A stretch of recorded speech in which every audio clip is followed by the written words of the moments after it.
At the time of making this video, we are only less than 3 months before turning to 2025. Despite that, the firearms market still doesn't run out of surprises, and a lot of it has to do with the new guns being introduced and rolled out in production. But do you want to know which of these new toys are worth checking out first?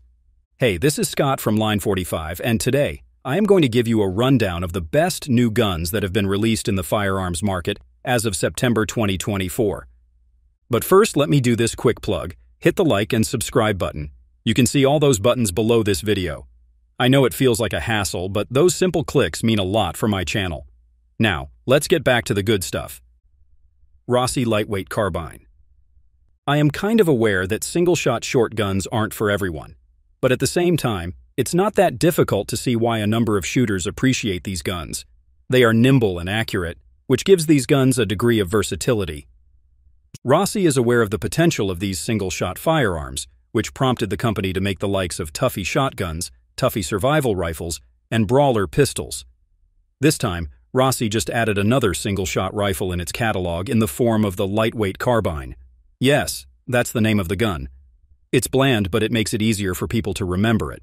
Of course, it deserves the lightweight designation. This thing only weighs 5 pounds, which is then fully complemented by its 16.5-inch barrel. It has the right size and weight that lets you tote it to any adventure.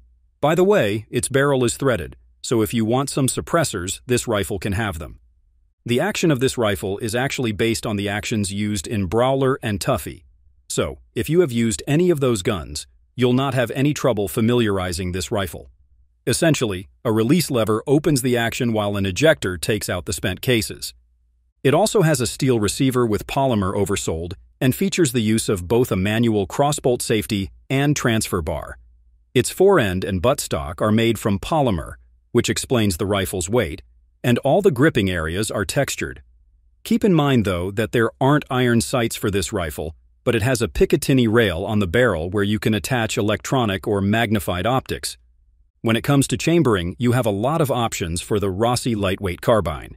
It is available in 6.5 Creedmoor, 44 Rem Mag, 300 Blackout, 350 Legend, and 357 Mag. And all of those good things for a price of less than $400. Henry Golden Boy Revolver. Before September ended, Henry Repeating Arms woke us with the introduction of the Henry Golden Boy Revolver. This one serves as the latest double-action revolver of the manufacturer, and being a new rimfire model is just a bonus. The first thing I noticed about the Golden Boy is its aesthetics.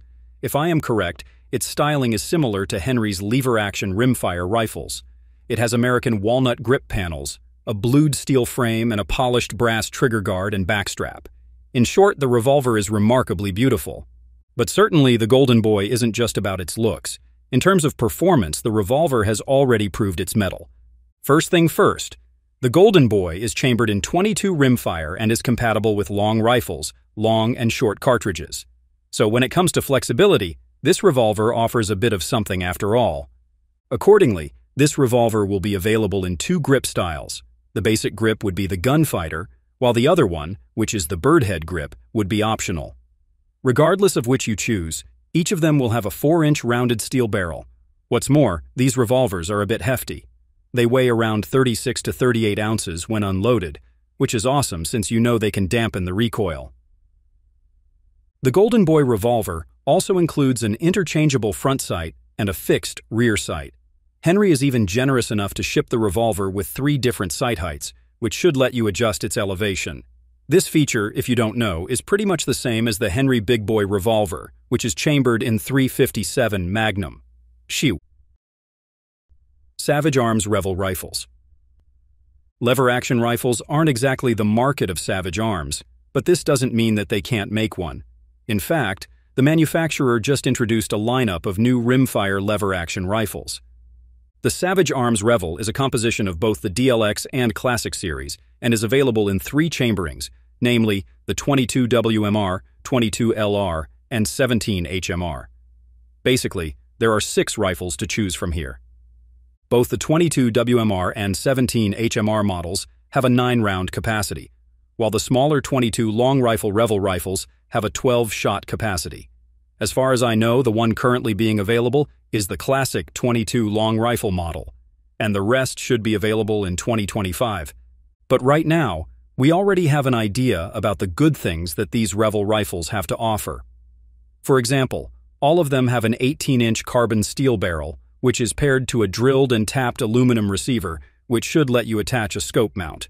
There's also an underbarrel tube magazine, adjustable iron sights, and crossbolt safety equipped with the rifle.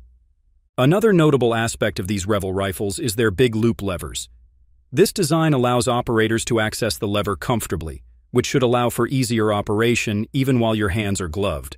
With a big loop lever, you should be able to smoothly cycle the rifles, which is ideal for rapid shooting, hunting, or defensive situations. It's worth waiting for these rifles, based on the quality and performance of the classic 22 long rifle model. It's robust and functions flawlessly. It is even good for hitting tight groups. Taurus 22 TUC. Taurus also launched a brand new gun in September, and this time, it's a 10-round 22 long rifle pocket pistol, aptly named the 22 Tuck. However, I immediately noticed that the design of the 22 Tuck is strikingly similar to the PT-22, with the difference being the PT-22 had a metal frame and wooden grip. On the other hand, the Taurus 22 Tuck uses a polymer frame. Of course, I understand if you aren't aware of the PT-22, given the fact that it was already discontinued to give way to the 22 Poly, which was also discontinued. Needless to say, Taurus is hoping for good things for its 22 TUC. Its concept, as I mentioned, alludes to the design ethos of its predecessor, but with significant improvements, such as a higher mag capacity, given that the PT-22 only has an 8+1 capacity, and better egos. Its trigger guard is a bit larger than the PT-22, so basically, it should be able to accept gloved hands. Aside from its pocket size, the Taurus 22 Tuck has a bobbed hammer so that it doesn't snag while you draw or holster it. And for the record, it uses a tip-up barrel. You see, with a tip-up barrel, it is easier to load and unload the chamber. Basically, there's no real need to rack its slide. That makes the 22 Tuck an attractive self-defense pistol, regardless of your experience. And yes, it's easy to figure out that Taurus designed this pistol for beginners. It also benefits from its double-action only setup, which means that its trigger pull should be consistent and repeatable. The orange front sight, while simple, is quite visible under any lighting condition. Overall, I can vouch for the 22 Tuck. It is of decent quality and fair play to Taurus. They have been making reliable pistols lately. So, I am expecting the same pedigree on its new pocket gun. Springfield Armory XD Mod 3 OSP. The Springfield Armory XD is already an iconic handgun, thanks to its well-balanced performance and accuracy. And just this late, Springfield Armory launched an updated model of the third-generation XD. And so far, I can say that it has excellent ergonomics and capacity, plus an optics cut that lets it accept a number of red dots right from the get-go. And the best part of this is that this new pistol only has a standard pricing of $325. In particular, the XD Mod 3 OSP has a capacity of 16+1 rounds, which is quite impressive given its compact nature. It has a 4-inch barrel and a total length of 7.3 inches. It stands about 5.5 inches tall, while its weight is more or less 27 ounces when unloaded. The OSP, or optical sight pistol configuration, also elevated its appeal. Basically, this thing accepts Doctor, RMR, and Delta Point Pro footprints via the help of adapter plates. But even if you opt not to have any of these optics for reasons you only know, then you can still utilize its sights. And take note, the sights are made from steel. The rear is a simple white dot, while the front is red fiber optic, and together they make a crisp and clear sight picture. I noticed other notable changes in this new XD model. For example, its flat-faced trigger was made even flatter. At the same time, it already sports an accessory rail to accommodate aftermarket accessories. Even the height of the cut under its trigger cut has been improved, as well as the aggressiveness of its grip texture. For its price and upgrades, it's quite safe to say that the Springfield Armory XD Mod 3 OSP is a steal. That's it for now. Thanks for watching. If you like this video, please hit the subscribe button and notification bell. Just press all the buttons. Those little clicks are free, but they help the channel a lot. Stay sharp, stay safe, and remember, it's not just about the shot, it's about mastering the craft. Until next time, lock and load.